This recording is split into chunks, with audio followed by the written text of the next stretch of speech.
s'agit là de la présentation d'un ouvrage, mais pas en tant que tel. On parlera véritablement d'une œuvre littéraire. Est-ce véritablement une œuvre littéraire? Sur la forme, oui. On peut penser à une œuvre littéraire. Parce que l'œuvre littéraire suppose écrire, produire une pensée, une idée, une vision, un vécu. Mais là, dans le fond, il s'agira pour l'auteur qu'est El Hadji Malick Gueye d'aller dans le sens de faire une présentation par rapport à une vision. Une vision qu'il a pour le Sénégal, étant donné qu'il est candidat déclaré à la présidentielle justement du 25 février 2024. La problématique, n'est-ce pas, c'est ça la question, la problématique du chômage.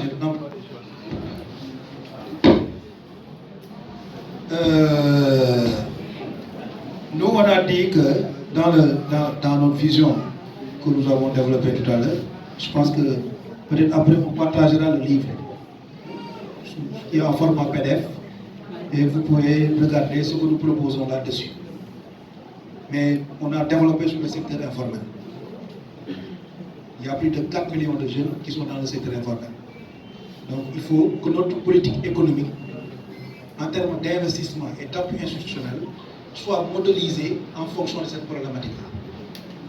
Donc si on crée la Banque nationale des jeunes, si on crée en fait le fonds d'appui au secteur informel, si on adhère la délégation de l'entrepreneuriat rapide, on supprime parce que l'entrepreneuriat n'est pas rapide, ne peut pas être rapide. C'est le slogan quand même, franchement. Donc ça permet de dériver les jeunes vers la facilité. Donc tous les banques de microfinance peuvent jouer le rôle de la dette. Moi je l'ai dit à l'Assemblée nationale, je pense que bon, on peut supprimer cette institution et revoir les instruments de politique de jeunesse. Et l'instrument le mieux adapté, c'est cette banque nationale du secteur informel des jeunes avec le fonds de garantie que, en fait, dans lequel on mettra 250 milliards sous forme de fonds de subvention. Parce qu'il faut mettre de l'argent en termes de subvention pour les jeunes. Pour que ces jeunes puissent aller vers l'auto-emploi. C'est-à-dire que tu as 500 000, tu as un projet, que tu puisses faire un projet et que qu'on ne concentre pas uniquement notre politique d'emploi des jeunes à trouver de l'emploi administratif à des sortants de l'université. Il faut faire croire à ces jeunes-là qui sont dans les universités que les diplômes que les universités donnent sont des diplômes académiques. Il faut travailler sur le savoir-faire, sur le know-how, sur les projets.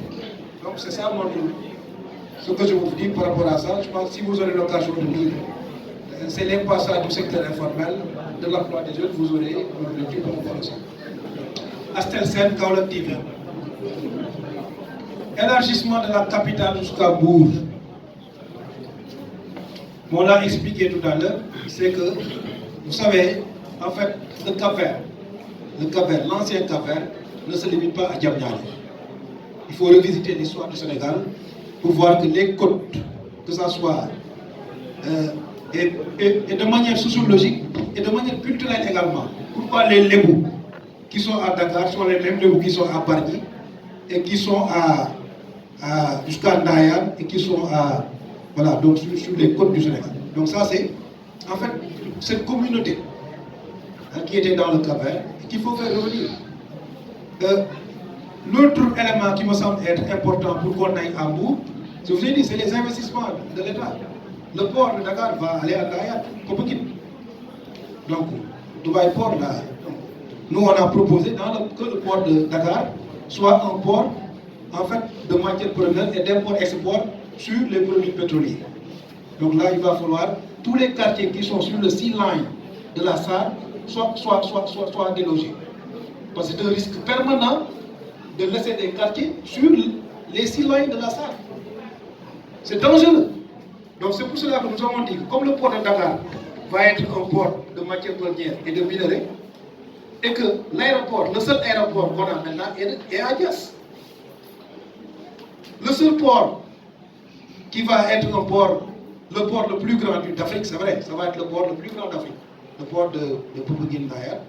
Donc si on a ces investissements-là, et que les 10 hôtels 5 étoiles qui sont les plus grands du Sénégal, les 4 se trouvent à Saly, dans la station balnéaire. Si on compose la politique infrastructurelle de la capitale jusqu'à la petite côte, vous verrez que l'argumentaire peut être discuté.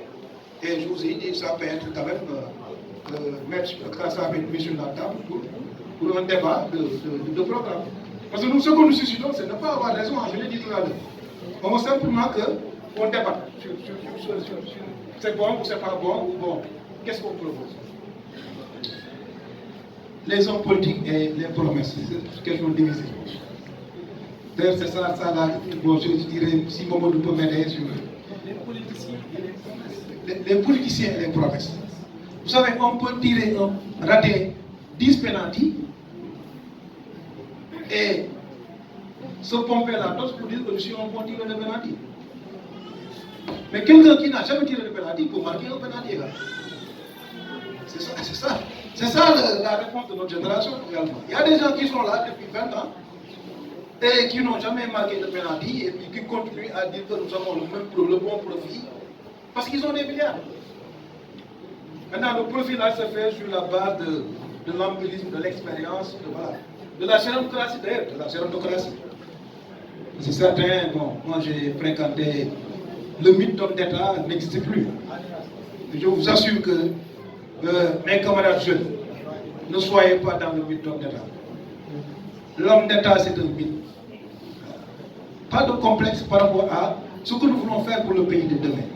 Parce qu'il n'y a aucune école qui forme des expérimentés. Moi, je ne l'ai jamais vu. L'expérience n'est pas une science. Si on accepte notre génération, qu'on dise que non, écoutez, vous avez 42 ans, bon, il faut encore 20 ans de plus pour avoir 62 ans pour pouvoir avoir de l'expérience. Mais quelle est... Non, attends, l'expérience n'est pas une science. Aujourd'hui, Zelensky, le président ukrainien, était un animateur de télé. Aucun diplôme. Il est en train d'être, dans l'histoire du monde, le héros le plus présent sur, en fait, les annales, en fait, du leadership mondial. Même les gens, les Macron et les autres présidents le contemplent. Donc ça veut dire qu'il faut faire attention au profit. Moi, je suis ancien Premier ministre, je suis ancien directeur général, je suis ancien ministre. Donc, bon, voilà, je dois être présent là. Ces profils-là, c'est des profils qui vont venir. Peut-être demain, on aura le candidat, peut-être demain.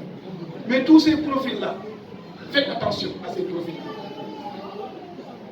Nous avons, malheureusement ou heureusement, on a que notre conviction, hein. On n'a pas des milliards, on a notre conviction, on a notre volonté d'aller de l'avant, on a notre sentiment national, hein. On a notre patriotisme, on a notre abnégation à aider la jeunesse sénégalaise. Bon, voilà, mais malheureusement, on n'a pas 65 ans. Bon, voilà. Heureusement ou malheureusement, beaucoup de me disent merci. Aussi, je vais reprendre les paroles de M. Mba, une mission douloureuse. Mais quand même, on va essayer de faire le maximum. Qui est Malick Gueye? Il est ingénieur financier, président du Parti populaire Natangué Askan Wi.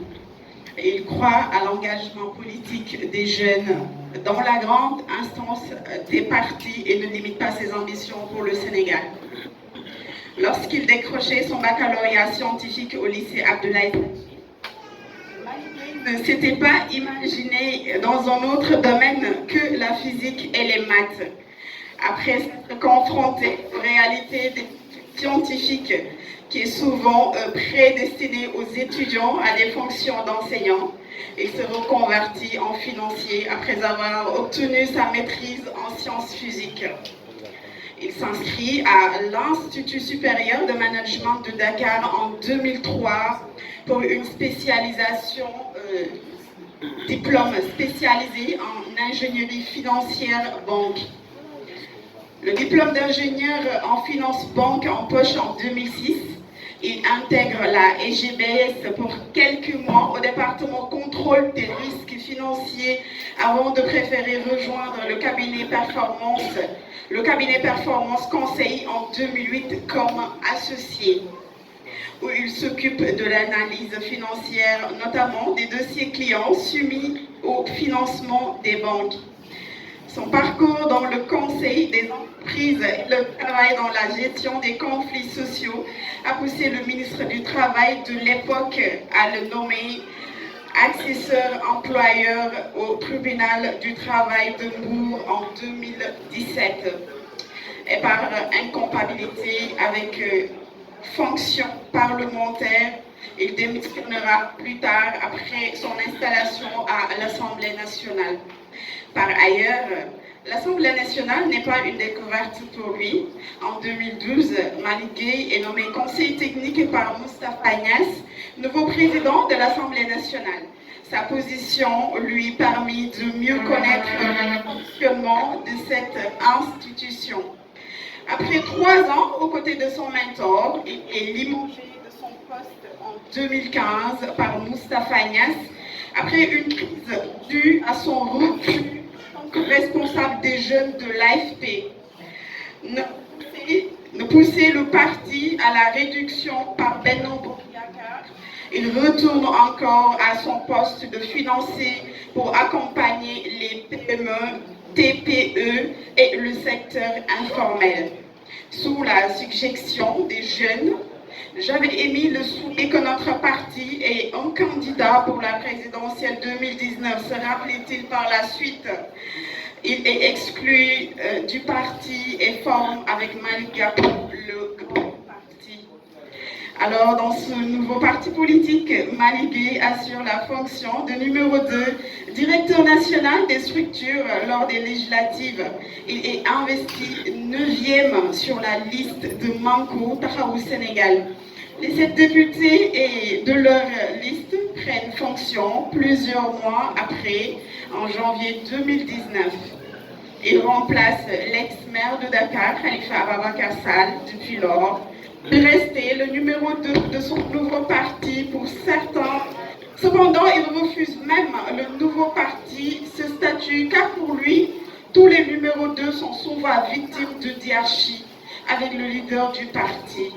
Il ne souhaite revivre ces scénarios, beaucoup de leaders de parti et leur bras droit, mais son souhait ne se réalise pas, car le 8 février 2023, pour les divergences d'orientation avec son parti, il démissionne et crée avec ses amis le Parti populaire Natangué Askanui. Merci. Nos amis de la presse, merci. Parce que vous avez un rôle à jouer dans ce pays et vous êtes en train de le faire comme il se doit. Nous vous félicitons et nous vous encourageons. Merci beaucoup aussi les chefs de parti ici présents. Le président Cheikh Bamba Dièye était là tout à l'heure. Il a un rendez-vous, il s'est excusé. Il y a le président Thierno Bokoum qui est représenté et il y a d'autres partis aussi qui sont représentés. Et nous remercions l'ensemble des responsables politiques du Parti populaire, dirigé par son secrétaire général, M. Malick Gueye. Nous remercions les sympathisants aussi du Parti populaire Natangué Askanui. Monsieur le responsable des jeunes, le responsable des femmes, les cadres du parti, les responsables départementaux et régionaux qui sont ici présents dans la salle, nous vous remercions. Nous vous disons, soyez les bienvenus. Soyez les bienvenus au nom du Parti populaire. Malick Gueye est un jeune politique, un jeune leader politique. Je ne dis pas qu'il n'a pas d'expérience parce que celui qui a été dans le cabinet de Moustapha Niasse comme conseil technique, il a beaucoup appris et il a beaucoup connu. Malick Gueye, ancien député de l'Assemblée nationale. Malick Gueye, responsable national des jeunes. Malick Gueye, ex-numéro 2, chargé des structures du grand parti. Aujourd'hui, il est là devant nous, Malick Gueye, secrétaire général national du Parti populaire attaqué.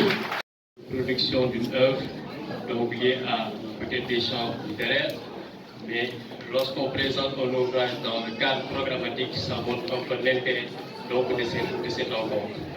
Donc je viens aujourd'hui prendre part à cette cérémonie pour représenter le président Déthié Fall, qui naturellement a voulu prendre part à cette cérémonie compte tenu de cette proximité que vous avez avec lui et compte tenu de toute cette période que vous avez eu à passer avec lui à l'Assemblée nationale. Soyez rassurés aujourd'hui, chers membres, chers invités, chers journalistes, Monsieur le Président, aujourd'hui je suis convaincu qu'au Sénégal, c'est l'alternance générationnelle qui pourra régler les problèmes définitivement. Bon lépp mu tënku woon ci respect bi am ci yow ak engagement bi mu gis ñu am ko ngeen bokk génération ngeen ànd ay xeex yu bëri de M23 à l'Assemblée nationale ba léegi bon mu tënewul vraiment pour assister ci cérémonie bi mais par contre ñu mënul ñëw donc mu décidé à ce que ñu ñëw teewal ko fi pour xamal na bon bëgg-bëgg bi mu amoon ñëw teew mais ñàkk mën moo tax ñëw bon di la féliciter di la encourager ci yoon bi nga xam ne moom nga jël quoi merci beaucoup. di nuyu ñi fi toog ñëpp di leen gërëm di leen sant di nuyu sama xarit président honorable Malick Gueye moom xam nga man xam naa sama xarit la et li ñu gën a neex ci moom mooy philosophie bi ñu porté muy gëm sa bopp moom dafa gëm boppam te tey boo xoolee parti bi nga xam ne tudd na ko rek muy parti populaire ça veut tout dire parce que soo nee da ngay jóg defal sa réew il faut d'abord nga jël say bases say racines si population boobu muy populaire ci loolu président Bougane dafa voyager et demande ma pour ma ñëw représenter ko moo tax ànd naa délégation ñoom tamit maa ngi leen di gërëm ñëw teewal fii le mouvement gëm sa bopp teewal fi président Bougane Gueye Dany mais nag di la encourager di la féliciter réew mi tey dafa am dynamique bu am boo xam ne c'est enclenché par les jeunes des jeunes qui veulent changer le cours de l'histoire jeunes yoo xam ne tey dañu bëgg a changer li ñuy defee politique ci Sénégal te loolu kenn mënu ko fi wax te yow du la ci boole je crois que yàgg nañ bokk ay plateau et je crois qu'on a la même perception de ni ñu gisee Sénégal suba. waaw donc di am contentement bu baax si teew si mbir mi donc comme ni mu ko waxee woon rek président mi ngi fi woon mais dafa am ay contraintes yoo xam ni comme ni ñu ko xamee rek temps bi dafa xaw a xat fan yii yëpp donc mu yabal que ni ma toogal ko fi représenté ko fi donc wax ji nag pour jëm si yow dina xaw a difficile trop waaye xanaa rek comme ni ñu ko jàngalee ñuy seedandi rek que ni nit bu baax nga muy seedandi aussi que ni xaritam nga et que vraiment bu dul woon contraintes yi nga xam ne moom moo ko téye vraiment comme ni mu koy defee à chaque fois dina toog fii ba mbir mi jeex donc mu lay gërëm dina remercier bu baax a baax te di wax ni yoon bi nga jël suñu borom gën la ci taxaw li nga bëgg aussi suñu borom gën la ci jàppale yal na yàlla jàppale Sénégal yal na yàlla ànd ak réew mi. S'il vous plaît, dans la salle. Alors, il s'agira pour ce qui concerne les grands axes par rapport à cette cérémonie, de donner l'occasion à l'auteur, au candidat déclaré, par ailleurs président du Parti populaire Latangé, de décliner sa vision par rapport à la gouvernance économique de manière générale, mais également sa vision d'engagement pris, mais surtout sur 133 accords populaires, et je crois bien que c'est très important. Et il a raison parfaitement, parce que la tyrannie des positions, j'allais dire la tyrannie des positionnements, doit être aujourd'hui remplacée par la symphonie des idées, mais également par la mélodie de la pensée, pour qu'au bout du compte, que les Sénégalais puissent entendre des propositions pertinentes et objectives qui participeront à bâtir justement le pays que l'on veut, le pays véritablement bâti